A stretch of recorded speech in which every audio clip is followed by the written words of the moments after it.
Živijo in dobrodošli na podkastu Umetnost lenarjenja. Zelo sem vesel, da ste spet z mano v današnji epizodi, ki se dotika pereče teme, ki skrbi marsikaterega Slovenca, in sicer lajmske borelioze. Danes se mi pridruži profesorica, doktorica Daša Stupica, moja sodelavka na infekcijski kliniki, profesorica na medicinski fakulteti, doktorica znanosti, ki se raziskovalno in strokovno zelo podrobno ukvarja z boreliozo. Za današnjo epizodo, snemanje današnje epizode, me je spodbudila zdravniška zbornica. Boste tudi videli tale uvodni del, kdor gleda video, je tak, kot ste ga vajeni, potem pa se bo scena zamenjala, ker smo snemali tokrat na zdravniški zbornici.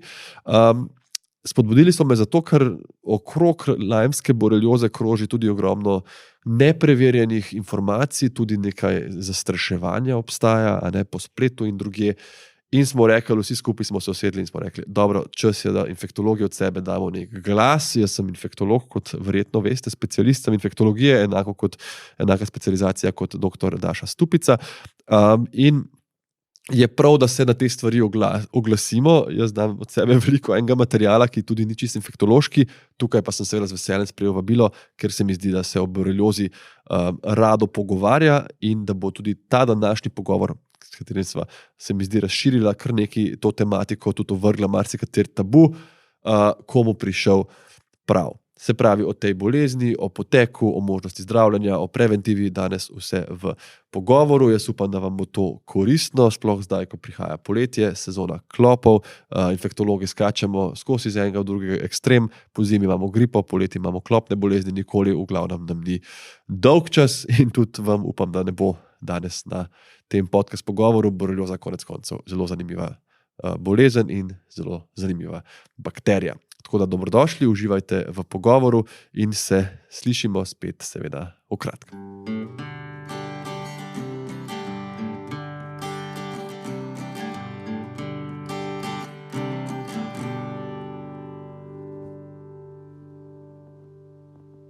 Živijo, Daša?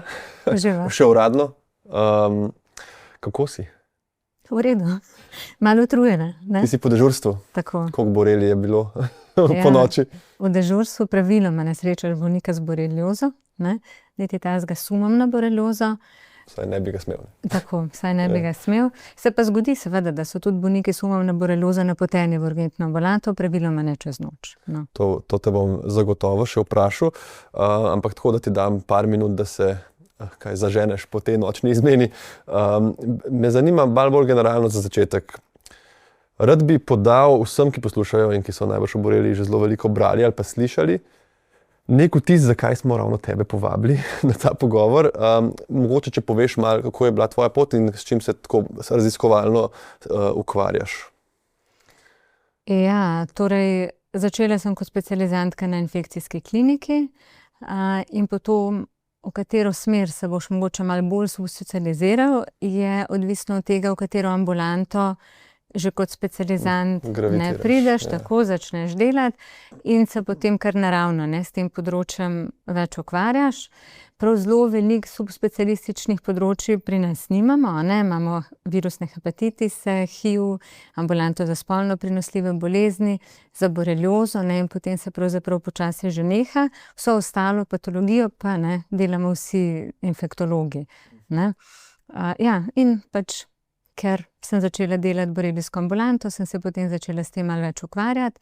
In če se malo več klinično z nečim ukvarjaš, se ti potem začnejo porajati tudi vprašanja, zakaj pa ne bi še na tole odgovorili, tega ne vemo, zakaj ne bi še tole pogledali. V tem smislu tako in potem te to potegne. Tukaj je zanimiva ta, že tako vemo, koliko je specializacij v medicini in potem, ko zveš, da še v specializaciji so subspecializacije, se mi zdi, da je to neko novo spoštovanje do take stroke, kako je lahko tako široka, da dovoljuje take. Jaz sem nekaj enkrat prebral, da kirurg za levo roko nič ne ve več o desni, kar je mogoče tako malo lahko problem, če se preveč subspecializiramo.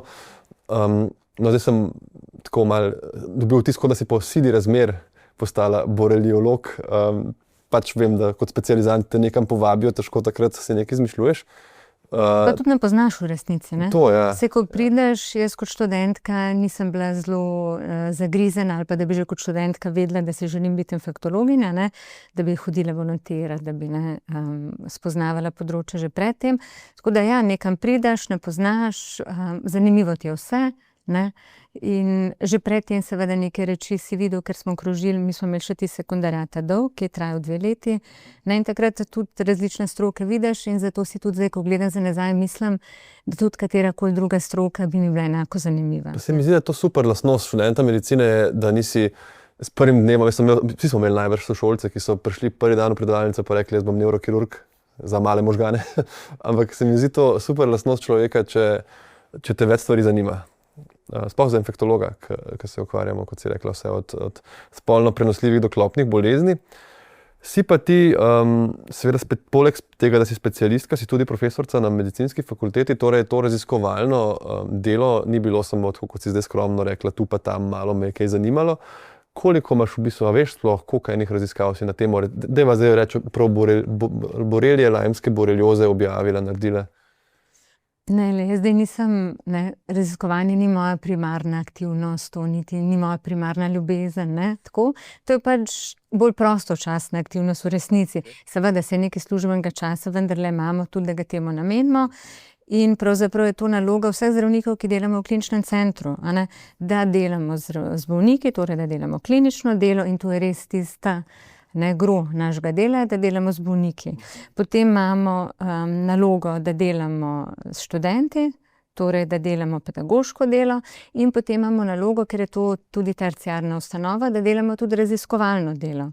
Zdaj pa nekoga to bolj potegne, nekoga manj, nekdo je tudi malo bolj talentiran, nekdo malo manj, nekdo je pa tudi v situaciji, kjer nekako mogoče lažje to steče, in jaz sem bila v tej borelijski ekipi, kjer smo to imeli nastavljeno, že leta nazaj začel profesor Pikl, potem je bil profesor Strle in je mogoče pač to bilo področje, kjer ti je na začetku malo lažje, ker so infrastruktura nekako je postavljena, pacienti hodijo na kliniko, ambulanta za to bolezen obstaja, in potem so torej to neki predpogoji, ki ti dajo možnost, da potem lahko sam neko reč nadgradiš.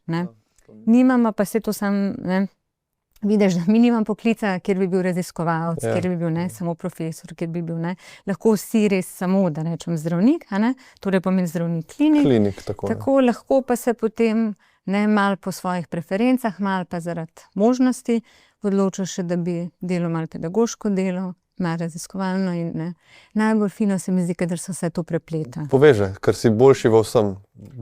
Boljši klinik, če bereš tudi te raziskave oziroma študentom itak, jaz rečem, da zapomniš si 20% stvari, ki prebereš, pa 100% to, kar poveš. Ko ti moraš enkrat podati neko znanje nekomu, je to čisto druga vrsta razumevanja. Sploh, če nekaj je študent, drugo je starejša gospa, ki moraš povedati najbolj preprosto možno.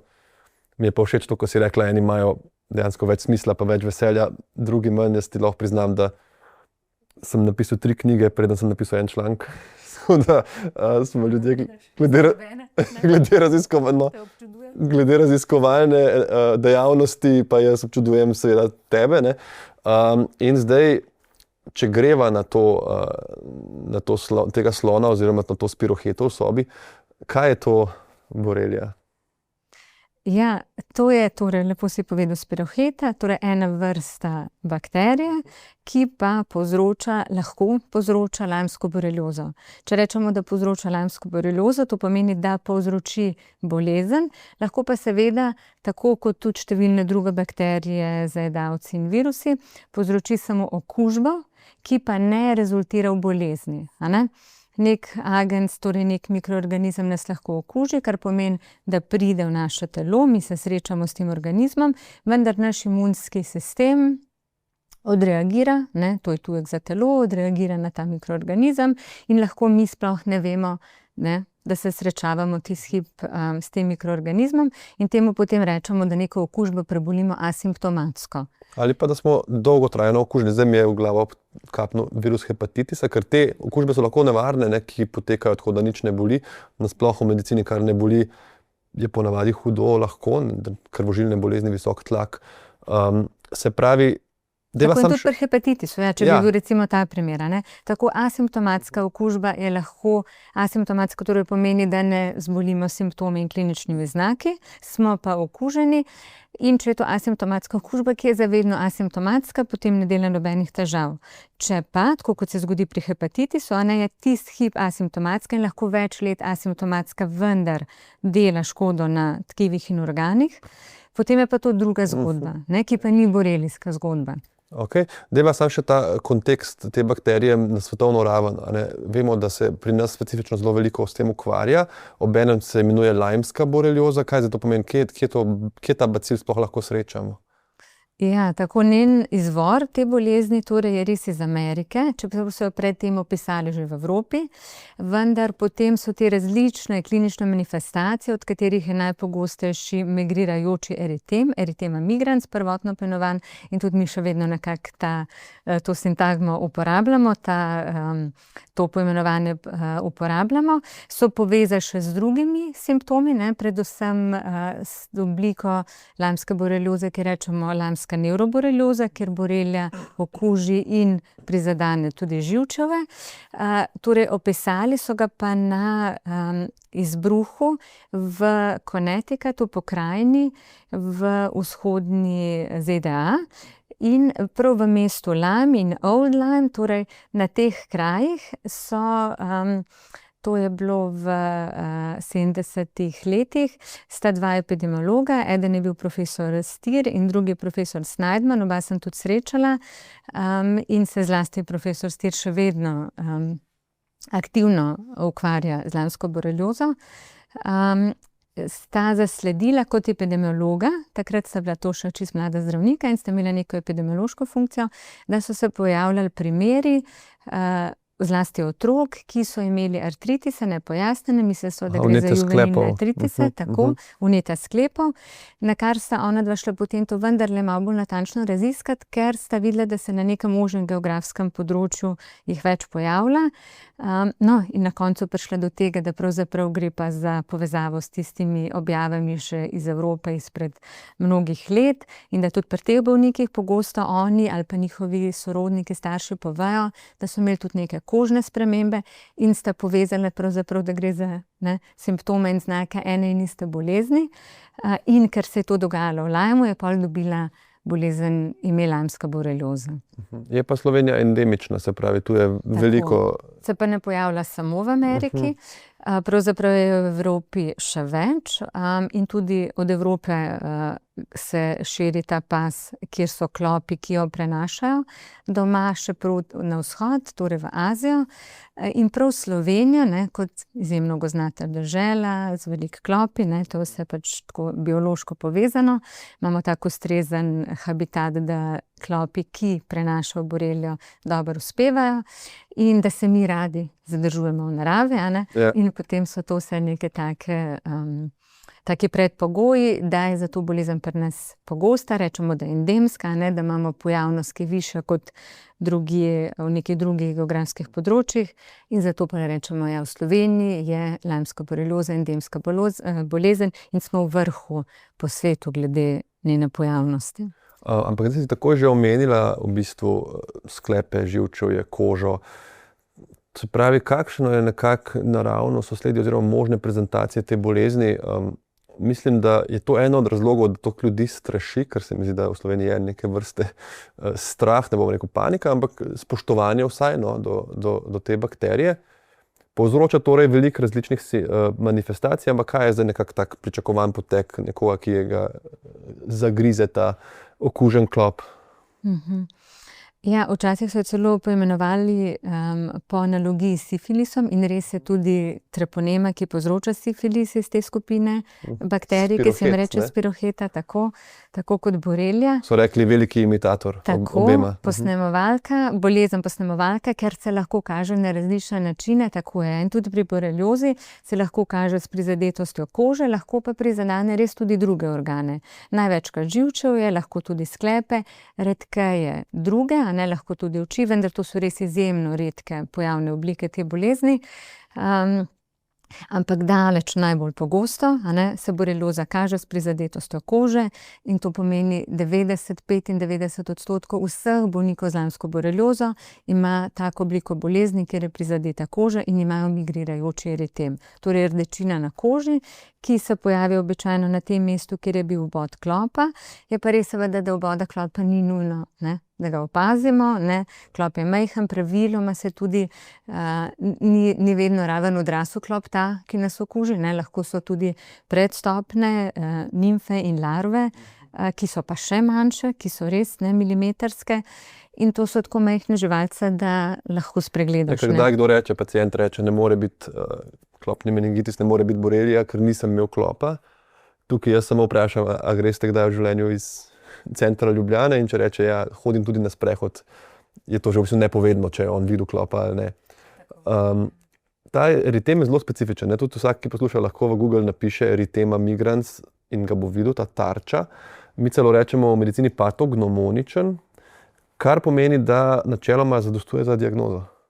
Ja, eritem je v celotni zgodbi, če poveš, da si bil v Avstraliji in da si imel klopa in potem imaš tako rdečino, si lahko že blizu 100%, vse je možno, vendar to je skoraj 100% neverjetno, da je potem tisti eritem borelioza, ker tam ni teh klopov, ki bi bili okuženi z borelijami lamske borelioze. Če se pa to zgodi v Sloveniji, torej v okolju, kjer ta bolezen se pojavlja, potem pa če pacient pove, da je imel klopa in dovolj je že, da pove samo, da je bil v okolju, kjer so klopi, kar pa pomeni, da če si v Sloveniji, si že avtomatsko v tem okolju. Enkrat smo imeli eno gospo, ki je bila doma iz vrstnega, da ne bom te preveč identificirala, torej iz zahodne Slovenije, torej zahodno od tiste meje, ki poteka od Jesenic, pa potem dol do Ljubljane, zahodno od meje, ki je veljala za mejo klopnega meningoencefalitisa v Sloveniji, torej zahodno od te meje, bila je nepokretna, starejša gospa, ki ni šla iz hiše, že nekaj časa, vsekakor bistveno dlje časa, kot traja inkubacija za klopni meningitis, in vendar je zbolela s klopnim meningitisom. Torej, dovolj je že, da si v področju, ki je endemsko za lamsko boreliozo, Slovenija torej to področje je, če zraven poveš, da si imel vbod klopa, ali pa vsaj, da si bil v naravi, in potem dobiš rdečino, ki se postopno veča. Če si klopa opazuje, potem običajno med tem, da si klopa opazil in da si opazil tudi rdečino nekaj dni, potem pa ta rdečina se veča in je praviloma na začetku enakomerna, začne pa potem v centru bledeti, ker tudi borelija iz tega mesta, kjer jih je klop vnesel v kožo, migrirajo, potujejo na periferijo in potem seveda tudi v limfo in kri in lahko po telesu.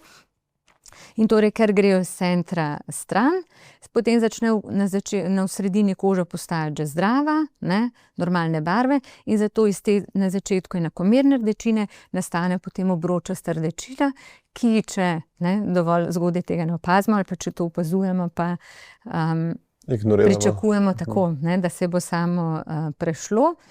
Kar je pravzaprav tudi res in se to zgodi slej ko prej, vendar so lahko potem druge težave. Je potem ta rdečina včasih lahko že tako velika, da recimo pride pacient ima takole neko rdečino še. Čez pol trupa, Tako, in je to pravzaprav potem samo nek namišljen obroč, lahko še rečemo, koliko je res velik. Zato je res taka rdečina lahko namišljeno 1 metra premera. To je drugačen znak, ki se mi zdi, da je dober poudarek, da se ljudje po vbodu klopa ali pa že po kakšnih izletih v hribe opazujejo. Zato, ker nekaj je zdaj ta pikica, karkoli te ugrizne, je lahko malo vnetja pa rdečine, ampak to, ko si rekel, da se širi. Zato, ker ko to vidiš, bi še enkrat povedal, tudi izgine s časoma, tudi če ne zdraviš. Kar pa ne pomeni, da niso šle borelije v limfo in v kri, kar bova povedala, kaj se zgodi potem. Če pa to vidiš, je pa zdravljenje v bistvu z naše plati relativno preprosto. Tako.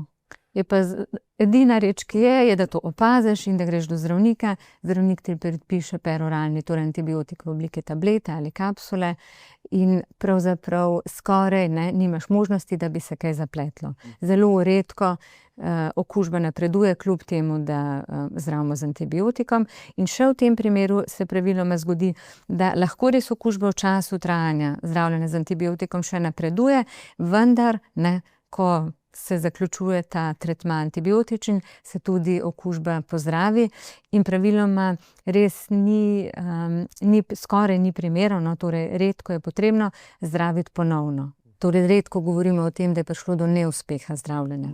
To so res izjemni primeri. Na kateri točki tega plazenja po koži pa recimo pol gre v koleno, v sklepe? Ja, torej v tej fazi, ko je na koži, lahko borelija potem ima neke svoje patogenetske mehanizme, kako lahko se izogne našemu imunskemu sistemu.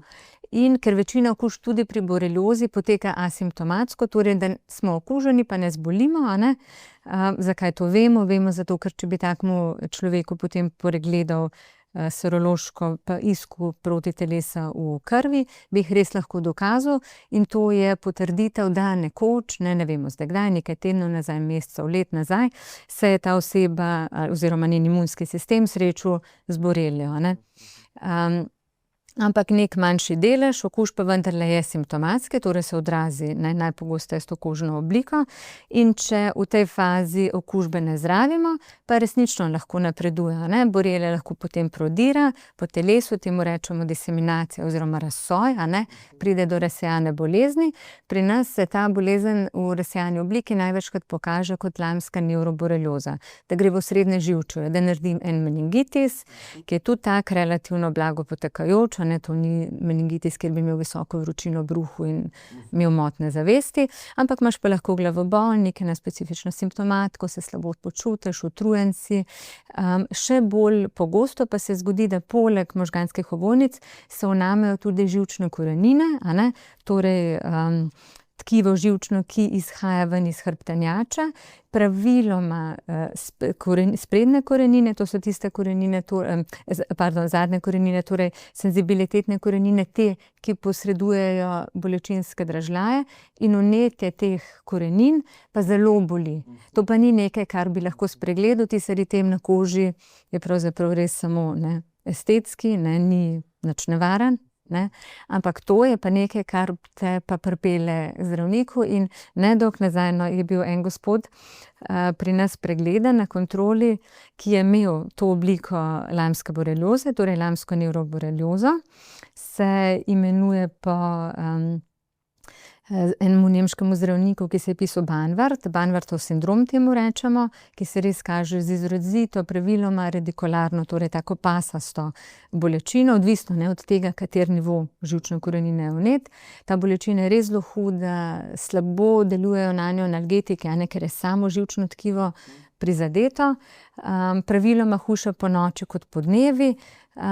In seveda, če pacient zraven pove, da je pa imel še tudi neko rdečino ali pa celo še vedno ta hip ima, potem tukaj diagnoza že drži. In ta gospod je povedal, da je že razmišljal o samomoru, da je bilo tako grozen, ker ga je tako grozen bolel, on je imel pa to v tem prsnem predelu hrbtenjača, prizadete korenine in se je bolečina kazala kot bolečina v trebuhu. In je bil večkrat na urgenci in je imel številne preiskave narejene, CT trebuha, CT prsnega koša, res pregledan, slikovno, tudi od znotraj, na koži tak ni bilo kaj videti, v kliničnem statusu ni bilo nič posebenega tisti hip, samo grozna bolečina na morfinskih analgetikih, da je rekel, da ne, in seveda so mu povedali, gospod, lejte, vse v redu, izvidi so v redu, mogoče zdaj ste pa res že zrel za psihiatra, zdaj smo vas pa že, ampak komi od bolečine, komi že. Ampak na srečo imamo zdravila, ki tudi ob tej obliki bolezni super pomagajo in praviloma že res po nekaj odmerkih povejo tako antibiotika, kako je šlo na boljši in kako so bolečina umika. In tako je bilo tudi trdneno. Tukaj vidiš, kako je medicina kdaj, mislim, ker to so ljudje, se mi zdi, značilna zgodba je, da hodi po urgencah, po ortoped, pa neke blokade, pa menjajo mu terapijo, njega ta rama boli, ne more roke premikati. Na koncu kdo omenja že psihiatra. V bistvu je pa okužba. In to borelija, recimo, kot bakterija, ki je prišla v centralno živčevje in dela te bolečine, pa ni vročine. Kako je to zanimiv odziv telesa. Tako vnetje, da je gospod rekel, jaz se bom ubil, če mi ne pomagate, ti niti ne dvigne temperature. Ja, tako, nobenih sistemskih znakov okužbe, ne, ki jih sicer ne srečamo pri nekih drugih. Ampak sej pravzaprav je kar nekaj takih, saj si že prej samo omenil, recimo samo virusni hepatitis, nekaj takih okužb, ki se ne kažejo z burnim imunskim odzivom. Tudi sama borelija ni bakterija, ki bi izločala neke toksine, ki bi bila sama zelo agresivna in naredi pravzaprav to patologijo vnetni odziv, ki je pa lokalen. Ampak zdaj, če je to na koži, potem to praviloma ne boli, ne, ti eritemi so, lahko malo srbijo, lahko je nek občutek tope bolečine, ampak to vse silno blago, ne. Če je pa seveda ta lokacija na živčevju, na živčni korenini, ne, takrat pa grozljivo boli, ne, čeprav je pravzaprav to zelo zamejeno vnetje. Ni tako kot, ne, si Ni omenil neka sepsa, ne. tako, tukaj ni nobenega citokinskega vnetnega viharja, ne. Pa kljub temu, ne, zaradi same lokacije, se lahko na ta način manifestira. Ja, je pa zdaj to vseeno ena zanimiva bakterija tudi iz tega vidika, ker zdaj, kar govoriš, je kar tako pretresljivo, kako to tudi hude oblike obstajajo, po drugi strani si pa prej rekla, da bolnik z borelija, njega res ne pričakuješ na urgenci, recimo. Kako bi to nekako pojasnila, zakaj napotitev v urgentno ambulanto kot sum na boreliozo ponavadi ni upravičena?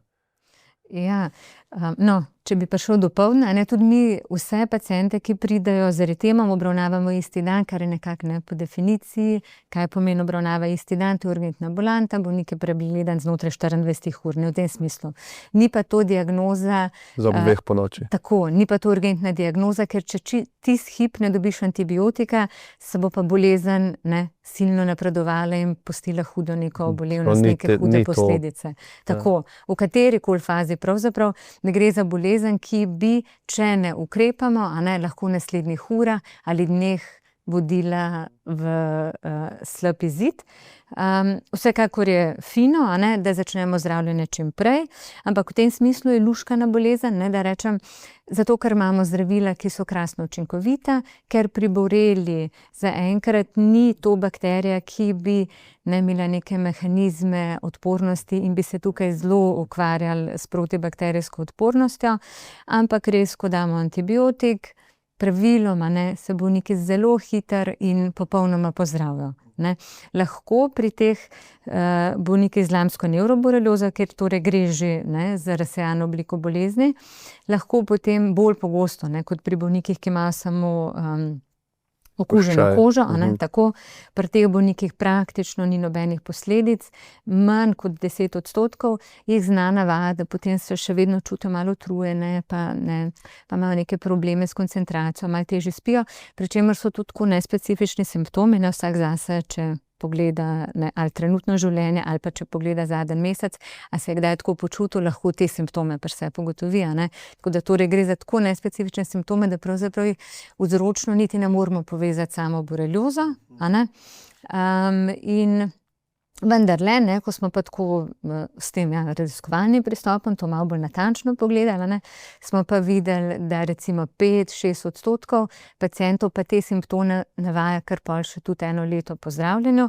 pri čemer ne moramo biti pa gotovi, da so resnično, da je resnično bil razlog tista predhodna borelijska okužba, lahko bi imeli te simptome tudi, če bi ne imeli predtem borelioze.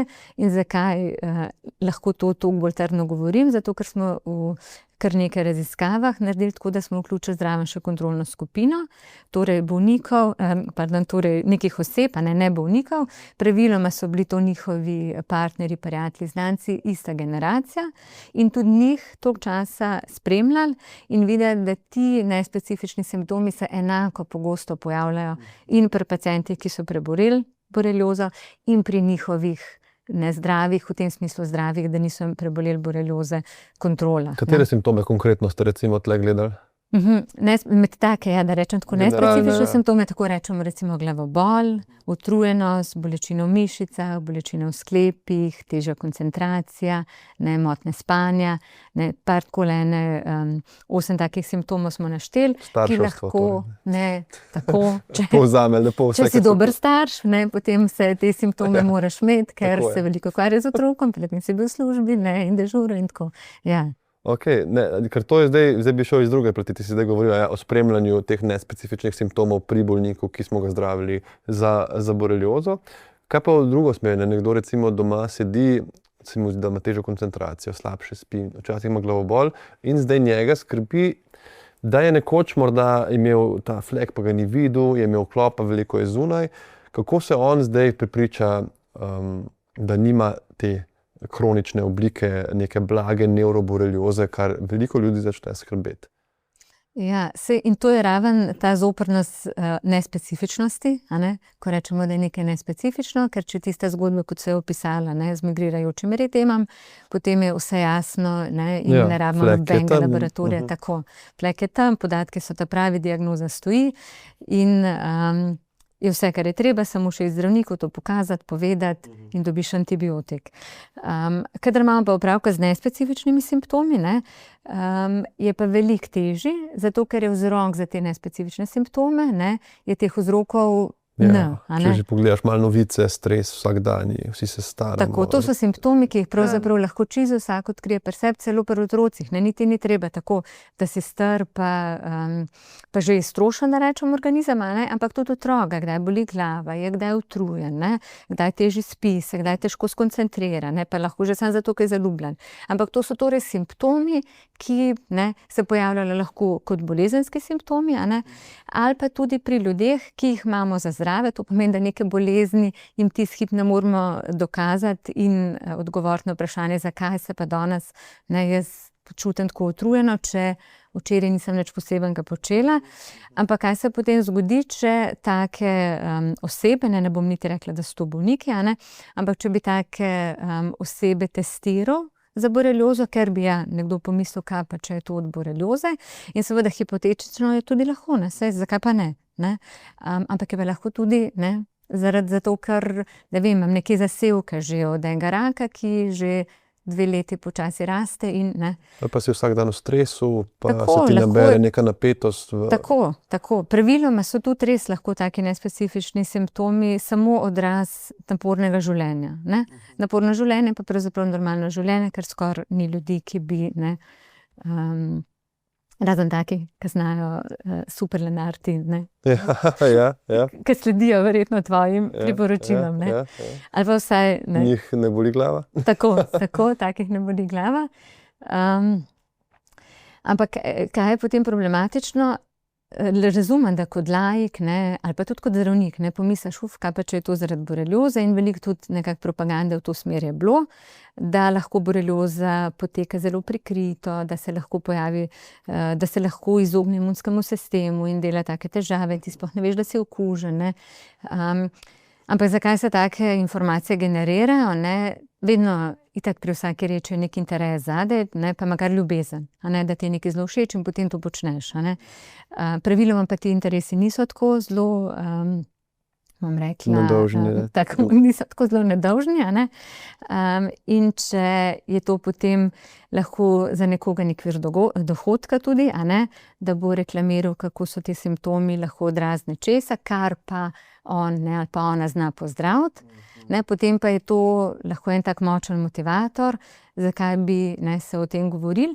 Hkrati po drugi strani je pa tako, kot sva rekla, to je pogosta reč, vsi se včasih počutimo utrujene in je pa tudi fino imeti nek razlog, zakaj se jaz tako počutim, ker jaz pa danes ne bi pomivala posode, pa ne bi se mi še kaj drugega ljubili, pa mogoče se mi celo služba ne bi ljubili. Super, kaj če bi imela z diagnozo za to svojo počutje. Po drugi strani pa ta ideja, da je ozdravljivo, kot si rekla, da te nekaj zelo boli in ti nekdo reče, to je bakterija, to je najlepše slišati, to je bakterija, ki ima učinkovit antibiotik in čez 2-3 odmerke te ne bo več bolel, ne boš več utrujena, recimo. To ljudje si želijo, včasih ti nekomu narediš veliko preiskav, pa si rečeš, vse je bilo normalno, pa on ni vesel tega in te informacije, on reče, ok, vse je normalno, jaz ne spim še vedno. Imam meglo v glavi, kaj bo zdaj? Ne vem, In prav z tega vidika, ki si ga zdaj nakazal, je tudi pomembno, da se ne zatekamo v neko diagnozo, recimo v tem primeru lamsko boreliozo, in potem lahko zagrešimo res ta pravo diagnozo. Zgubljamo čas za to, da bi odkrili ta pravo diagnozo. In prav, če greva na tak raziskovalni nivo, zakaj potem lahko rečemo, da pri nespecifičnih simptomih ni pametno preverjati, ali so res razlog je res razlog teh simptomov borelioza. Zato, ker če bi potem tem pacientom gledal serološke izvide, in to je bil tak raziskovalni tudi pristop. Krina proti telesa. Ne? Tako, da bi v krvi iskal, a imajo proti telesa, proti boreli, kar je seveda dokaz, da so bili nekoč v stiku z boreliozo, ni pa še dokaz, da so tudi te težave posledice borelioze. Ampak, ko se je to raziskovalno obdelalo to vprašanje, zaradi možnosti, se kot raziskovalec moraš biti zelo odprt, pa imeti veliko možnih opcij, razmišljati, kaj pa če vendarle, da mi še ne poznamo vseh pojavnih oblik borelioze in da ta migrirajoči eritem na koži in nevroborelioze in vnetje sklepov, kaj pa če to ni edino, kar borelija zmore, kaj pa če se ta bolezen kaže tudi tako, zelo prikrito, samo z nespecifičnimi simptomi. Vendar, ko so take bolnike zdravili, in to velike skupine teh bolnikov, niso dokaza, da bi se njihovo stanje uspešno pozdravilo, kar je seveda posreden dokaz, da borelija ni mogla biti razlog za njihove težave. Za razliko, in zato rečem, kako je to luškana bolezen, in je tudi res fino s temi bolniki delati, zato ker je izid tako dober. Če je ta nespečnost in motnje koncentracije posledica borelioze, potem tako, pri boreliozi ob zdravljenju izveni. Dobijo antibiotik, tako kot bolnik s pnevmokokno pljučnico, dobi antibiotik. Nažalost, tam izid ni vedno tako optimalen, lahko tudi 10-15% bolnikov umre, ki imajo hudo pnevmokokno pljučnico, vendar tisti, ki se pa pozdravijo, pa tudi vidimo ta učinek zdravljenja. Super, kako se lepo pozdravijo. V bolnico so ga prepeljali, iz bolnice je odkorakal. In tudi pri boreliozi ta učinek zdravljenja je merljiv, ker če nekdo reče, da ga je bolel za 10 od 10, potem ga čez 2 meseca boli še za 2 od 10 in po enem letu ga ne boli nič več. Nažalost pa čisto pri vseh bolnikih ne gre tako super. Ene še vedno boli, ampak komaj. Torej ta intenziteta bolečine je bistveno zmanjšana.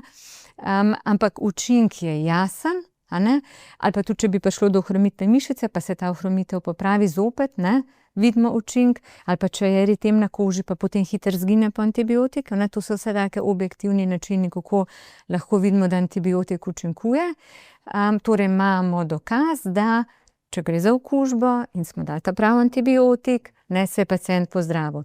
Zdaj pa imamo pacienta z nespecifičnimi težavami in mu damo antibiotik in nič se ne zgodi, je to posreden dokaz, da torej te težave jih nimamo razloga, nimamo dokaza, da bi jih jemali za posledico borelijske okužbe.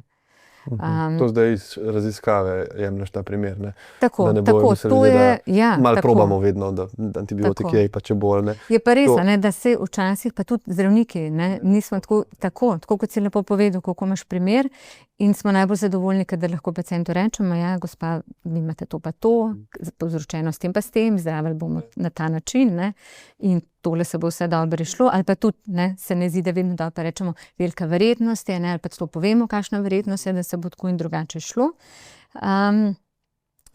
Da pa, sploh ne vem, kaj sem hotela reči. Jaz sem se mislil navezati, veš kaj, še na to, ko sva lih se tle okrog vrtela. Se mi zdi, da to mora res plastično prikazati te teste, ker ljudje si jih želijo, ljudje velikrat želijo pol s testom na urgenco in so prepričani, recimo, ker zdaj recimo rečeva, da imam 2 meseca zelo naporno službo, več dežurstev, več takih snemanj, sicer prijetnih, pa vendar, in me boli glava in sem utrujen in sem nezmožen koncentracije in dam danes kri in so proti telesa, proti boreliji prisotna, mi izmerijo pozitivno, piše na izvidu. A lahko jaz vem, glede na to, da živim v Sloveniji 33 let, če sem pred 15 leti prebolel neko blago obliko borelioze, ali če sem prejšnji teden dobil klopa, pa je ta bolezen aktivna. A je možno zanesljivo reči v kjerokoli smer? To sem hotela prej reči in da je v bistvu pravzaprav s tem povezanja. Tako da zdravniki vedno nimamo absolutnih odgovorov. Super je, kadar jih imamo, nimamo jih pa vedno. In takrat je pa vendarle fino pacientu povedati, da to vemo, tega pa ne vemo. In če je tako, kot si povedal, pacient pride, ima nespecifične težave in ima proti telesa, smo jih dokazali v krvi, moramo tudi povedati, da proti telesa vidimo, vemo, da ste se okužili, ampak vam pa ne znamo odgovoriti, da je bilo to nedavno ali je bilo to že nazaj, zato ker zagotovo pa vemo, da tudi če je bilo že za nazaj, protitelesa bodo in v endemskih področjih, konkretno recimo prav za Slovenijo, je lahko tudi vsak 5. Prebivalec okužen, torej okužen ima te posredne znake, da je nekoč bil okužen, kar pomeni, če bi šli zdaj v populacijo in naključno izbrali ljudi, bi lahko celo pri do 1/5 ugotovili ta protitelesa, vendar so to čisto zdravi ljudje. In zato bi v takem primeru, in take so tudi mednarodna priporočila, da če pacient navaja neke nespecifične simptome, ne da bi ob tem imel pa nekaj objektivnega, nima pa ob tem nekaj, kar govori, da je živčna korenina vneta, nima pa ob tem otečenega kolena, nima pa, kar je najbolj pogosto, ob tem kožnega izpuščaja, potem sploh ni razloga, da bi protitelesa preverjali. Ker če ima boreliozo in res, da je glava boli zaradi borelioze, zelo redko se kaže, to je bil tudi en primer pacienta, ki je prišel, da ima impotenco. Tako relativno mlajši gospod, da ima impotenco in je bil prepričan, da je to od borelioze. In sem mu povedala, gospod, zelo verjetno, ne bom rekla spet nemogoče, ampak zelo verjetno to ni od tega, če pa je, se bo pa to že izkazalo. In to tukaj v tem smislu, če so neki nespecifični simptomi, ki so že nakazujejo, da se okužba odvija, torej da je bolezen začela potekati in je to zdaj simptom res te bolezni, torej odraz aktualne okužbe, se bo pojavilo še nekaj. Če se ne bo, potem to ni borelioza. In tudi pri tem konkretnem gospodu se je potem res manifestirala jasna lamska neuroborelioza, ampak to pa zdaj ne pomeni, da bomo vse bolnike, ki imajo impotenco, šli iskat boreliozo. Ker je to bil samo en nespecifičen simptom, ki se je ob tej okužbi takrat pojavil, se je to bil res, to je izjemen primer, Ampak te nespecifični simptomi so, kot sem rekla, lahko imaš ta eritem na koži, ampak zaradi tega vnetnega odziva, se pa s tabo počutiš, se težje koncentriraš, imaš glavobol, vse to lahko, vendar z antibiotikom se to preide. In če imaš pa samo to, brez eritema, potem pa ni razloga, da bi razmišljal, da je razlog borelioza, in če je, potem bo čas pokazal in nič ne zamujaš. To je tudi pomembno. To je bakterija, ki se zelo počasi deli, tukaj se ne dogajajo reči v urah in v dnevih in nič ne zamujamo, če samo povemo, mogoče pa res. Ampak če je, se bo to zdaj v naslednjih dneh in tednih izkazalo in bomo takrat ukrepali. Jaz sem enkrat srečal enega gospoda, predaval sem v enem hotelu in po koncu je prišel do mene in je rekel, če me lahko vpraša, če se jaz kaj spoznam na zastarane borelije. In sem te zdaj hotel vprašati, je to sploh nek termin? Ker sem ga pa videl že na forumu in mi je pisal, že 2 vprašanji sem dobil tekom zadnjih 2 let o zastarani boreliji, ker mislim, da si zdaj malo to omenila nekaj, kar bi si morda ljudje lahko predstavljali pod tem, se pravi, mogoče je, pa zdravnik še čaka, pa mene skrbi, ni mi dovolj zdravila. Kaj pomeni, mislim, a si že slišala sploh za ta izraz?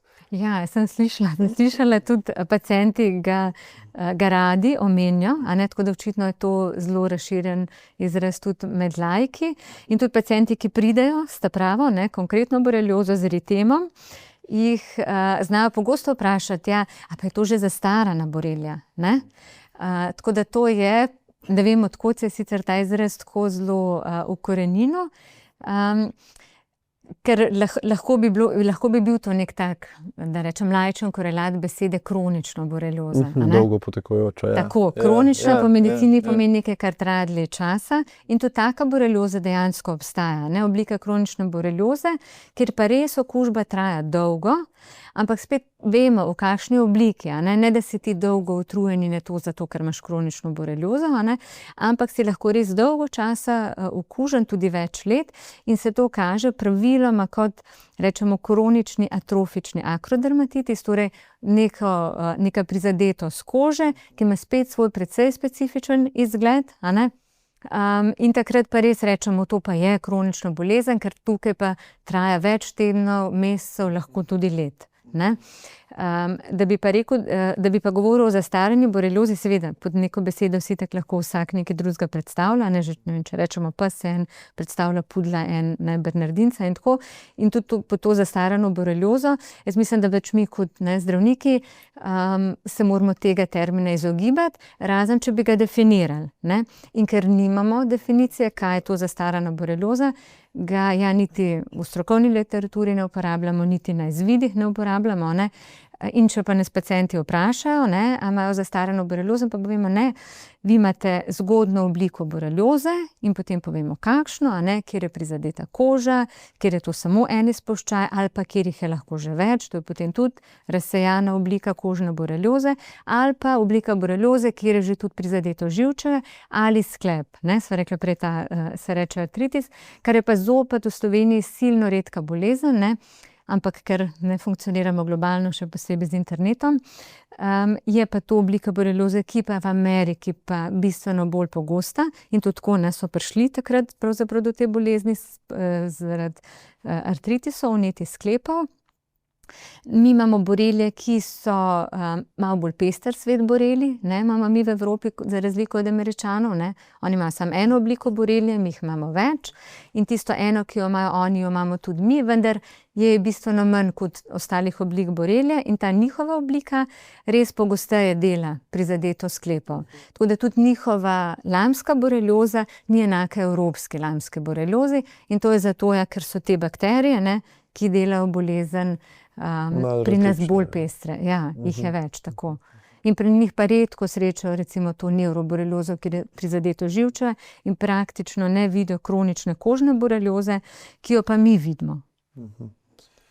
Tukaj je zdaj par takih zelo dobrih poudarkov, ko se mi zdi, da je fajn, da bi si kdo zapomnil iz najnega pogovora. En je to, da se ne zamuja, se pravi, opisala si ogromno vrst bolezni, tudi sosledje je različno, pri nekaterih gre hitreje, pri nekaterih po tej kožni lahko začne sklepna simptomatika ali živčevje čez več mesecev, ampak na vsaki točki bolezni, ko jo potrdiš in zdraviš, ni tako kot rak, ko na neki točki zaseva in pol je samo še paliativa, do tu ga lahko izrežem, ko gre not, ne morem več. Da se lahko zdravi na vseh točkah, da zastarela, v bistvu ta izraz ni čist ustrezen, oziroma jaz, ko slišim izraz zastarela, se mi zdi, nekaj sem zamudil. Zdravnik bi mogel reagirati, ni in zdaj je zastarela in zdaj imam jaz celo sranje, kaj bom pa zdaj jaz, da v resnici ni. In tretja stvar, da ni vseeno, čeprav je imitator, ni tako zelo prikrita, kot si ljudje morda mislijo. Se pravi, če si ti utrujen, zmeden, zaspan zaradi borelioze, se opazuje in morda ali pride neka bolečina, ali pride neka oteklina, ali pride neka kožna sprememba, nekje se bo izrazila. Pa recimo, da ta človek vseeno ni gledal na enega podcasta in pritisne na zdravnika, vztraja, zdravnik mu vzame kri, protitelesa so pozitivna, a nam pove, kaj recimo količina teh protiteles, koliko jih izmerijo v laboratoriju? Ja, količina nam lahko nekaj pove, vendar vedno mozaično, ne vedno v sklopu ostalih podatkov, ne vedno v sklopu kliničnih podatkov. Nam lahko pa res tudi sam nivo borelijskih protiteles nekaj pove. In tudi, ko rečemo kronična, to pomeni, da je bolezen do tistega hipa, ko smo pacienta srečali, trajala že dolgo časa. Zato je kronična. Ne pomeni pa kronična, kot recimo se lahko včasih o raku govori, da je kronična bolezen, ali pa arterijska hipertenzija, ki je kronična bolezen v tem smislu, da smo pacienta ta hip srečali, ugotovili, da ima arterijsko hipertenzijo in vemo tako, da če recimo nima nobene rezerve v smislu, da ima 20 kg preveč in ne bo skušal, torej da ni nobenega tazga odpravljivega razloga, da bo ta bolezen kronična in ga bo spremljala še naprej v življenju. V tem smislu borelioza ni kronična, ker kronična pomeni trajala je dolgo, vendar zdaj bolnika pozdravimo in je nima več. Lahko pa ima neke posledice te bolezni, ker vnetje na tkivu je vendarle bilo in lahko zato neke posledice še ostanejo. In ko spremljamo bolnike, in pravzaprav ne v klinični namen, ampak v raziskovalni namen, lahko gledamo protitelesa in potem dejansko vidimo, da v fazi zgodne okužbe so borelijska telesa čisto na začetku lahko celo še negativna, se šele potem postanejo pozitivna, vendar s časom potem njihov nivo pada. Pri kronični boreliozi, kjer gre za kronično okužbo kože in je trajala dolgo časa, imajo ti bolniki praviloma res zelo visok nivo borelijskih protiteles. Višji kot pri tej kožni obliki in višji kot pri boreliozi, kjer je prizadeto živčevje. Da bi pa zgolj iz samega nivoja protiteles, ker če bi gozdarjem gledali protitelesa, je tudi verjetnost, da bodo imeli pozitivna še večja, kot če bi gledali nekomu, ki živi v bloku in gre res samo od bloka do Mercatorja in nikamor več, je v populaciji takih ljudi verjetnost, da bomo protitelesa našli večja. In ker se tekom življenja večkrat lahko, srečo z borelio večkrat okužijo, vzdržujejo nek svoj nivo borelijske protiteles, vendar če nimajo klinične simptomatike značilne za boreliozo, da bomo nič naredili tudi, če so ta protitelesa zelo visoka. In enako pri nekom, ki pride z migrirajočim eritemom in ima protitelesa negativna, torej to pomeni, da jih z metodami, ki jih imamo, nismo uspeli dokazati, da protiteles torej nima, ga bomo zdravili enako, tako kot bi nekoga, ki bi imel pa grozen visoka protitelesa. Tako da vedno je treba v kontekstu ta protitelesa interpretirati. Glede na kliniko, ja. Tako. Zdaj govoriva ves čas o merjenju protiteles, kar je nek način posredna metoda zaznave. Jaz to dam vedno en tak primer, ki sem ga nekje na fakulteti slišal, pa mi je zelo lep, kaj je razlika v medicini med posredno pa neposredno dokazovanjem, da če si sediš pa gledaš čez hrib in vidiš, da se dim kadi, se ti zdi, da je tam ogenj. Se pravi, ta dim ti nekako da vedeti, da verjetno gori ogenj, čeprav mogoče se kadi iz lokomotive. Če pa greš okrog, pa vidiš ogenj, pa se ga dotakneš, pa te speče, si ga pa v resnici dokazal. Se pravi, mi s tem, da vidimo ta dim proti telesa, rečemo, ok, nekje je bila borelija, a ne znamo pa, ne bilo ful lažje, če bi vzeli kri, pa bi borelijo najdel. A znamo to narediti? Ja, ful se da v luškem primer.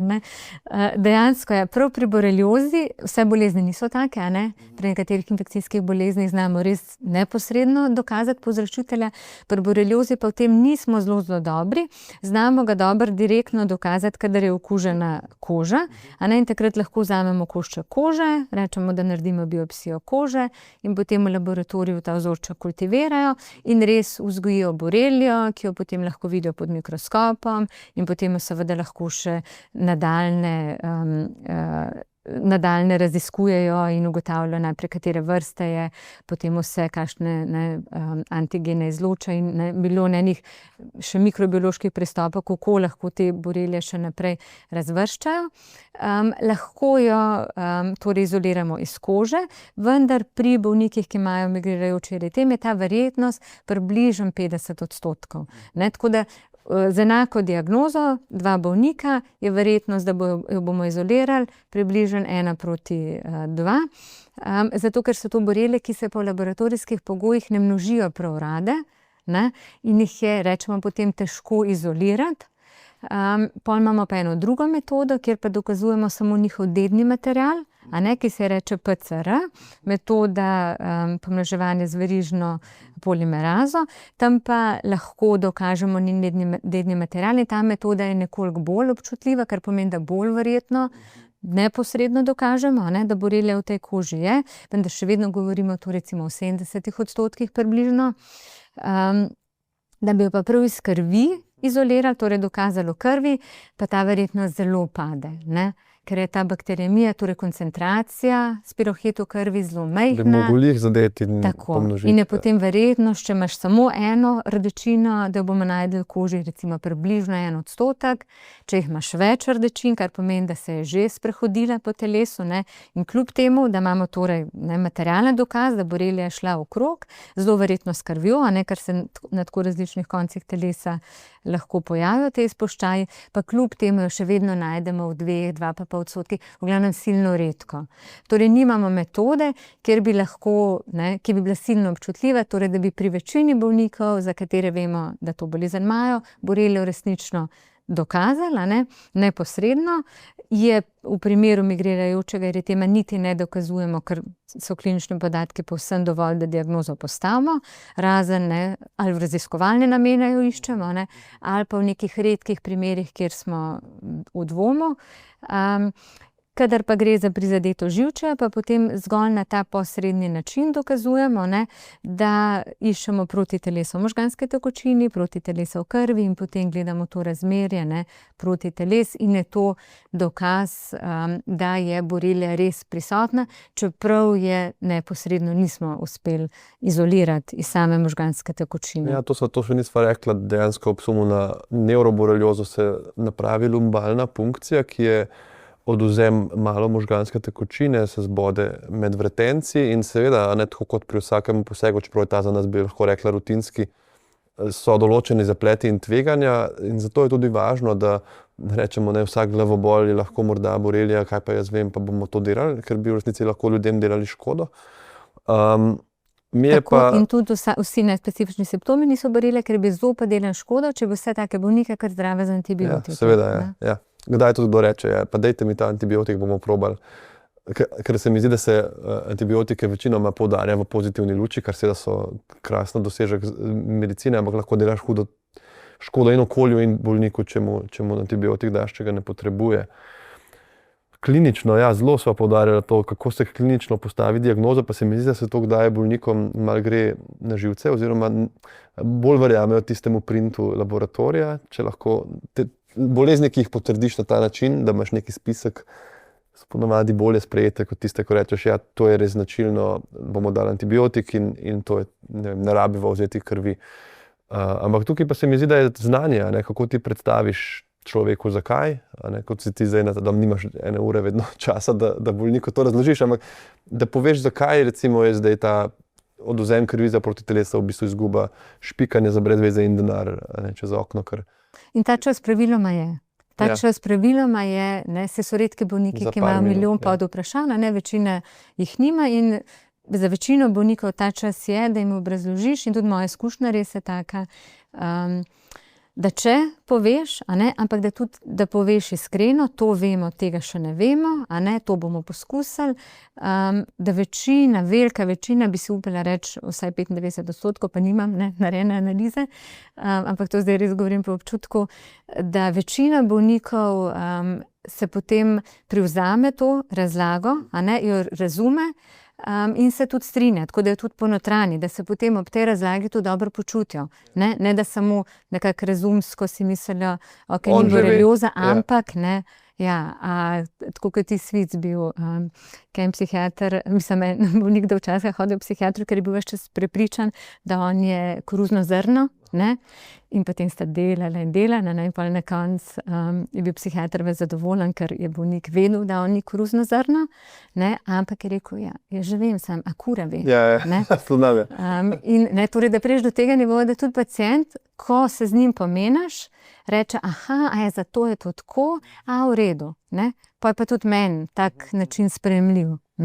In to, da je tukaj je pa seveda spet na zdravniku, ampak tudi na pacientu, da je odprt za razlago. Ker, kot si rekla, če se ti odločiš doma, da je cel tvoja trenutna težava borelija, pol kar naenkrat v bistvu sam po potrditev hodiš. Ti zdravnik, ki bo rekel ne, je nesposoben, ne zna, tisti, ki bo rekel prav imate, je pa super in tisti bo lahko, tudi kaj prodal pol na koncu. Nek tretma, neko, pripravek domač in tukaj je važno, da imamo to skepso v sebi, kdo mi o čem govori, kakšno imamo podlago, kakšne ima interese, a bo končal z zdaj pa kupi to, a bo končal z, se pravi, da nisi trmast, kdaj je težko, se ljudje veliko informacij dobijo na spletu, tu zdravniki se motimo in pol kdaj imaš zgodbo nekega strica, ki je vztrajal, da ima raka, pa ga niso dali na MR, pa je pol umrl zaradi raka in potem to prizadene zavedno, ampak se mi zdi, da od moje kratke sicer kariere v medicini tisti bolniki, ki so rinili v eno stvar in ignorirali neka nasvete in priporočila, so ponavadi slabše prišli ven, ker vseeno mi pa delujemo iz neke medicine podprte z dokazi, že zdaj, ko si samo ti rekla, vidim, ko si vzgojena, ne se profesorca na MFSA, si rekla, mislim, da bo večina, 95% bolnikov me poslušali, pa si tako rekla, nimam raziskave, to je iz glave, pa tako, veš kaj pa vse na televiziji, ko gledaš politike, pa različne ljudi, ki pa povejo čisto vse, ne, nima veze, kaj reče tam iz nemijske dobi to informacijo, pa se pa dajo pravič, pa nekaj, ampak tako smo vzgojeni, da mi operiramo z procenti, pa z možnostmi, ki so verjetnostmi in se tudi motiš kdaj, ampak koliko verjetno je, da je to posledica tega in ko rečeš ne, človek to sprejme, morda najde pol dejansko težavo, ne, ki je nekje drugje. Ker ravno ta borelija, to se mi zdi taka emocionalna nekak tema, ki kdo prije do tebe, pa mu pol rečeš, glede na te izvide ni to problem, pa mu vidiš, da ni zadovoljen s to razlago. Zato je tudi tako idealna, neka tržna niša. Prav to zato, ker resnično lahko povzroča vse te nespecifične simptome, so lahko pridruženi. Moteči so jih dosti, da se človek ukvarja z njimi. In pogosti. Tukaj ti ne bo težko najti paciente, ki so utrujeni in imajo glavobol. In je v tem smislu res idealna tarča. Take ljudi se da hitro najti, zagotovo jih bo veliko. In če imaš če si zelo prepričljiv, potem lahko marsikaj na ta način stržaš. In dejansko ljudje pa reagiramo ne samo na odstotke in na podatke in res samo na to, kar se da izračunati, ampak smo seveda tudi čustvena bitja. In če ti nekdo nekaj zelo dobro predstav in te dobro zna prepričati, kako nekaj dela, potem boš res verjel, da nisi koruzno zrno. Pa ne pomeni, da smo res odpravili težavo. To je ta efekt placeba, zagotovo deluje, že tudi pri antibiotiku ta učinek deluje. In ko gre pa za tako nespecifične reči, je pa ta potencial, da bo to delovalo še toliko večji. Ja. In to se mi zdi, da si zdaj zelo naredila. To lepo predstavo situacije, problemov, več plastnosti, ker vsem pa ni zelo preprosto. Tudi nek prehlad, ker danes se okužiš, čez 3 dni si bolan, čez 5 dni nisi več kužen, čez 8 dni si v redu, ampak je to, pa koža pa lahko gre tja, pa v sklepe. Se pravi, zagotovo bolezen, ki si zasluži takole en tak daljši pogovor. Skoraj se mi zdi, da sem iztrošil vprašanja na to temo, ki sem jih imel, bi pa zdaj, ker snemava to v tem čudovitem, meni zelo ljubem delu leta, ko gre počasi proti pomladi, pa kaj cveti, pa manj gripe, pa tako. Sezona klopov, mi temu rečemo, infektologi gremo iz sezone prehladnih obolenj. Ja, konc je naših dodatnih improviziranih oddelkov. Klopi, v hribe bomo hodili ven. Jaz vedno rad, ko govorimo o boreliji, omenim virus klopnega meningoencefalitisa, ker me velikokrat malo pretrese, kako veliko ljudi se boji borelije. Na KME, klopni meningo KME, na kratko pa niti ne pomislijo. Čeprav je pa to ena, vsaj iz moje izkušnje, v bistvu bolezen, ki poteka hujše, lahko. In jo tudi lažje preprečimo, če mogoče 5 minut še temu namenjamo. Aha. Ja, ne morem nič drugega, kot da bi se samo s sabo ne strinjala, seveda. Bolezen, ki jo podobno kot borelijo, torej prenaša klop, in bolezen, za katero je Slovenija podobno kot za boreliozo endemska dežela in imamo številke, torej pojavnost na vrhu Evrope. Z razliko, torej, da ti isti klopi, ki lahko prenašajo borelijo, prenašajo virus klopnega meningitisa, da v Ameriki pa te bolezni nimajo. Njihovi klopi pa s tem virusom niso okuženi. So pa lahko okuženi, torej celo ta nek srednji pas Evrope, največ je v tej osrednji Evropi, pa tudi gor v Skandinavijo, pol na jug je vedno manj, in zopet lahko na vzhod čez celo Azijo. In ne več tipov tega virusa, prav ta naš, ko mu rečemo centralno-evropski tip virusa klopnega meningoencefalitisa, je od teh 3 tipov na srečo, za nas, ki smo tukaj, torej na srečo povzroča najmanj hudo bolezen, ki je pa še vedno huda bolezen. Največ okužb je res asimptomatskih, klop te obode, z virusom okuži, tvoj imunski sistem s tem virusom opravi, se ti nič ne zgodi. To, kar zdravniki vidimo ta delež bolnikov, pri katerih je pa okužba se manifestirala z bolezenskimi simptomi in znaki. In res se, klinična slika te bolezni je bistveno težje lahko od borelioze, tam smo govorili pravzaprav samo o estetski motnji, da imaš neko rdečino na koži.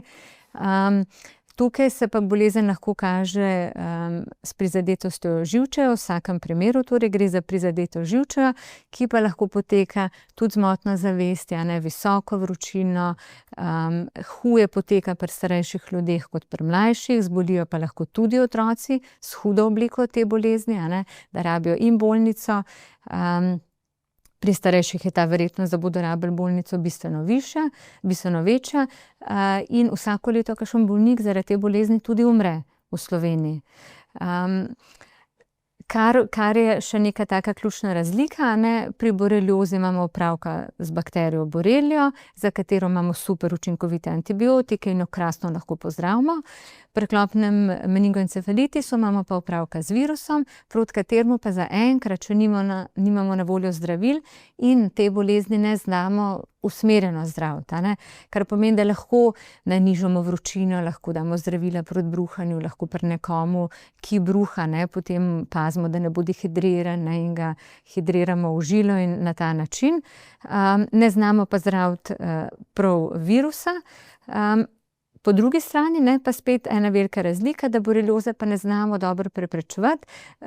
Z zdravili, v tem primeru bi bila to cepiva, dobri 20 let nazaj je že bilo na tržišču eno cepivo, pa potem zaradi premalo porabe, ker je bila zopet neka kampanja proti cepivu, se je to cepivo umaknilo, ker se farmacija seveda tudi ne more delati zastonj. Tudi tržna stroka. Tako so to cepivo umaknili, ampak v naslednjih letih upam, da se zopet bo tudi na tem področju pojavilo novo cepivo. Torej pri klopnem meningitisu imamo pa cepivo, ki je dolgo na tržišču, ki je zelo varno in ki je silno učinkovito. In je prav primer naše sosednje države Avstrije, ki je po gostosti klopnega meningitisa lahko delno celo z nami primerljiva. Mi imamo še višje številke, najvišje nekako v Evropi imajo pribaltske države, ampak tudi mi nismo dolgo za njimi. Torej Avstrijci so dokazali na primeru cele države, kako je lahko en tak ukrep, kot je cepljenje, silno učinkovit. Kako je pri njih pojavnost te bolezni po cepljenju, masovnem cepljenju izrazito padla, pri čemer potem skeptiki seveda vedno iščejo nekaj, in tudi prav je, tako se je tudi skepsa mora biti tisto vodilo v raziskovalnem razmišljanju, kaj pa če je nek drug razlog, kaj pa če so zdaj 3/4 Avstrije posekali in sploh nimajo več to goze in nimajo klopa in tako, ampak so seveda zopet se lotili tega na razumen način in primerjali populacijo ljudi, ki so bili cepljeni, in populacijo, ki niso bili cepljeni v istem okolju, z isto gozdov, kar jih je bilo pa z istimi gibanji temperature, globalnim segrevanjem, karkoli, kar bi že lahko res vplivalo na populacijo klopov, in ugotovili, da pri teh, ki so bili cepljeni, je res verjetnost za klopen meningitis bistveno padla, pri teh, ki niso bili, je pa v istem okolju, v istem obdobju, ta verjetnost ostala enaka. In je bil to dokaz, tak zelo nepotreben dokaz, in to na populaciji, veliki nacionalni populaciji, kako tak ukrep lahko učinkovito prepreči bolezen, ki je lahko torej tudi usodna, tudi konča se lahko tudi smrtno. Mislim, da je treba tle poudariti še eno plat tega, in sicer, da tako borelija kot KME imata v bistvu zelo nizko smrtnost, ampak posledice po prebolelem klopnem meningoencefalitisu sem nekje videl, da je odstotek okoli 50% ljudi ali pa še več, odvisno od starosti, spet starejši bolj, imajo pa dolgoročne posledice, to so pa lahko hude. Od glavobolov do motenj, recimo naglušnosti, vrtoglavic, pa res mišičnih skupin. In to za neko bolezen, ki se v resnici, ki je zelo pogosta in se da preprečiti s cepljenjem, to je, mislim, da važno sporočilo. To bi te še vprašal, ker dobivam vsako leto ogromno ravno v tem času teh vprašanj. Pred časom je krožila ena informacija, da če se ti cepiš za klopni meningoencefalitis, pa recimo dobiš zdaj klopa čez 2 tedna, da je ta potek potem hujši in zato zdaj smo zamudili in zdaj se je treba cepiti šele jeseni. kaj bi na to rekla, ker kakor jaz vem, to smo nekako ne velja več in svetujemo cepljenje celo leto. Svetujemo cepljenje v vsakem možnem trenutku, če se zdajle spomnim, zdajle se grem cepiti, ne glede na karkoli, razen seveda, če raven tisti hip, prebolevam in imam 40 vročino, ker imam gripo, a ne tako. Če ni torej nekega zadržka, ker bi ta hip me ena druga akutna okužba prizadevala, torej ker ta hip prebolevam eno drugo akutno okužbo, potem se grem cepiti takoj, ko sem na to pomislila. Ne? Ni zadržka in tudi ta strah pred tem, da če se bom cepila in me potem dobi klop, verjetnost, da dobimo klopni meningitis potem, ko nas obode klop, je res majhna, a ne? Je manj kot 1%, vendar za tega posameznika, ki pa to bolezen doživi, je pa to 100%, a ne? Vsak imamo samo eno telo in samo eno življenje. Ne? In zame, če dobim to bolezen, je potem to 100%. In so zato tudi prav naši bolniki in tudi vedno rečemo, dajte narediti reklamo in ko pridejo na kontrolo, se znajo nekateri lepo pohvaliti, zdaj so se pa tudi moji vsi pocepili. In seveda, da mi smo v tem smislu malo deformirani, ker mi vidimo pa samo bolnike. Mi pa ne vidimo vseh drugih ljudi, ki so bili v gozdu in ki so imeli klope in tako in se jim ni nič zgodilo. To je vedno potem argument. Ja, koliko sem imel že klopov, pa nič mi ni bilo. In seveda, zelo verjetno je, da ti tudi nič ne bo. Torej, verjetnost, da ti nekaj, da boš dobil klopni meningitis, ta verjetnost je manjša kot verjetnost, da ga ne boš dobil. Ampak, če ga pa boš dobil, ti bo pa tako, kot si lepo povedal. Ja, šlo lahko zelo slabo. Do 5% je takih, ki imajo lahko trajno parezo, tako kot če bi prebolel možgansko kap. Pa si star 35 let, pa imaš lahko ohromelost roke, ohromelost noge, ki je potem trajna, ki se ne popravi. Takih, ki imajo pa težave, ki jim rečemo postencefalitisni sindrom, da imajo glavobole, pa ne more se koncentrirati, pa ne more, če je študent dobro študirati, pa ne more v službi dobro delati, pa je bolj iritabilen, pa se potem doma skozi krega, težje prenaša stres. Take reči, zaradi katerih ne boš raven umrl, ampak ti pa kvaliteto življenja lahko pa močno zmanjšajo. Tako podobno, kot smo pregovorili o teh nespecifičnih simptomih, to so spet lahko neki simptomi, ki imajo pa tako intenziteto, da lahko, in to je zopet merljivo in to smo merili, da lahko na kvaliteto življenja pa pomembno vplivajo. In tudi, če rečeš, ne bom se cepil, ker od tega pa že ne bom umrl, imaš zelo prav, res verjetnost, da boš umrl zaradi klopnega meningitisa je res zelo majhna, ampak verjetnost, da pa če ga dobiš, potem boš imel pa take težave, tako je pa velika. Tako, ja. Ne pa, da se zato ne bi hodil v gost. To pa absolutno ne sme biti sporočilo. Pacienti so na koncu glasniki tega, ker jaz čisto vsakega, ki sem srečal z tem virusom, ki jih tudi vse vprašamo, če so cepljeni, zato ker je tudi različna diagnostičen postopek in vsak reče, če bi vedel, kako se bom počutil, bi se. Jaz sem drugače prebolel meningitis, mislim, da sem bil 10 let star, ampak ni bil klopni, bil en drug virusni. In se spomnim tega občutka fotofobije, ki ga je težko opisati, kako se boš svetlobe bal. Ampak jaz se spomnim, jaz sem bil že v redu, ko smo me odpuščali iz bolnice in samo od bolnice do avta, ki me je nesel oče v roki, ko je prišla ta svetloba, to je bilo kot da, ne vem, nek najhujši maček te tako oblije, ne vem, kot da te moraš premikati, kar zaspan rataš, skoraj bolite vse. Neprijetno, v glavnem. Tako da, mogoče, da pomirimo malo strasti in strahove proti klopnemu meningitisu, se lahko cepiš in zaščitiš, boreliozo znamo dobro zdraviti. In ni strah pred tem, da če se bom cepil, bom dobil pa hujšo obliko, je odveč. Podatke imamo res dobre prav od naših sosedov Avstrijcev, ker imajo veliko populacije precepljeni, oni pa to so lahko fino pregledali. Tako da bi imeli neke trdne podatke o tem, da če se boš cepil, bo tvoja bolezen potekala težje, teh podatkov ni. Lahko je resnično, da cepivo lahko bolje ščiti pred blažjo kot pred težjo obliko in se potem lahko relativno te deleži težje oblike so lahko večji, ampak da bi bil to razlog, nek utemeljen razlog, da se ne bomo čakaš na jesen. Ja, je to povsem brez podlage.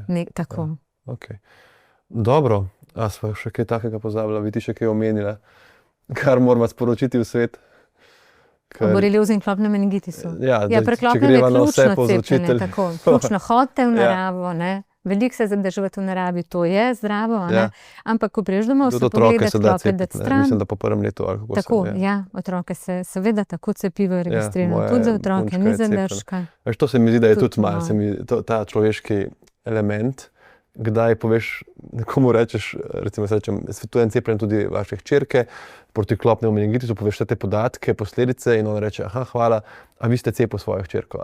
Veš, ta čist človeški, da mi pa zdaj ti povej, a ne, da ti verjamem, če si ti, no in jaz vedno rečem, seveda, Mina je cepljena, mi smo zdaj veliko v naravi in sem zelo hvaležen za to, da imam to možnost. Ja, se tukaj smo, tudi pri gripi se to pokaže, ne? Da tudi tukaj zdravstveni delavci nismo tako super, kot To pa res. bi se lahko Ja. izkazali, a Ja, ne? In ja. bi bili zgled potem tudi Mhm. nezdravstveni populaciji, ne? Tu imamo Smo žal defektologi pa v vrhu. Ja, mi Ne. pa res, če kdo pa mi. Ja, in to je pač res en tak poseben dokaz, da ta, ki vidi, ne, paciente, ga to res motivira. In zato so res naši bolniki potem najboljša reklama za cepljenje. Seveda ni pa to dovolj. Ja. Res je. Ja, najlepša hvala, Daša, za ta krasen pogovor, ki mislim, da bo marsikomu marsikaj razjasnil. Hvala tebi Ja. za povabilo. Ja, in hvala vsem, ki ste poslušali, kot je Daša rekla, zdrava skepsa, vedno, tudi do vsega, kar sem midva povedala, ampak mislim, da zdaj v tem zaključku vam ne bom ničesar prodajal, tako da morate vedno pogledati na stvar iz nekega vprašanja, ali obstaja znanstvena podlaga, ali je morda to zadnji nek drug interes, ker jaz vedno rečem, da znanje nekako rešuje življenje, če ne pa vedno življenje, pa morda počutje, kot sva rekla, in neko In kvaliteto tega življenja. kvaliteto tega življenja, ne, brez veze Že dolgo samo živeti, eno. če to ni tisto življenje, ki ga želimo. To nekako, no, tako da. Hvala za ogled, pa se slišimo naslednjič.